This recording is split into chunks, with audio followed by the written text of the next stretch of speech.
Hello అండి. ఇంక పిల్లలకి స్కూల్‌కి టైం అయితునేసరికి తొందరగా జల్లేద్దామా అని ఇంక పిల్ల దగ్గరైతే కూర్చున్నా అండి.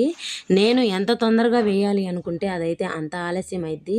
అసలే నాకు రిబ్బన్స్‌తో జల్లేయటం రాదండి. ఇంక రిబ్బన్స్‌తో జల్లేయాలంటే నాకొక పెద్ద టాస్కేనండి. ఇంక రిబ్బన్స్ కడతా గానీ ఇంక పైన కుచ్చుబోయటం అయితే రాదండి. ఇంక ఈరోజు గూడా 2 టైమ్స్ అయితే జెల్ వేయాల్సొచ్చింది. ఇంకా ఆ పిల్లకి నేను జెల్ వేసేటప్పుడు నాకైతే ఒకటి గుర్తొచ్చిందండి. నా కాలేజీ టైంలో నేనైతే ఇంటర్మీడియేట్‌లో హాస్టల్‌లో అయితే చేరానండి. ఇంకా నా కాలేజీ టైంలో నాకైతే రిబ్బన్స్‌తో జల్లేసుకోవడం రాకపోతే మా ఫ్రెండ్స్ చేత నేనైతే రిబ్బన్స్‌తో జెల్ వేయించుకునేదాన్ని. ఇంకా వాళ్ళనేవాళ్ళు, "నీకు రిబ్బన్స్‌తో జల్లేసుకోవడం రాకపోతే రేపు మీ పిల్లలకి నువ్వు జెల్లెట్టేస్తవే, నీకిప్పుడే రాకపోతే నేర్చుకోవచ్చు గదా!" అనేవాళ్ళు. నేను వాళ్ళు చెప్పిన మాటలు అసలు ఇనేదాన్ని గాదండి. అప్పుడు వాళ్ళు అప్పుడే నేర్చుకోవచ్చులే, ఇప్పుడు నేర్చుకొని ఏం జేస్తావు అనేదాన్ని. కానీ అప్పుడు నేర్చుకుంటే ఇప్పుడు ఇన్ని కష్టాలుండేవి గాదు. జడల వల్ల ఎందుకమ్మా నీకు కష్టం అనుకోవచ్చు.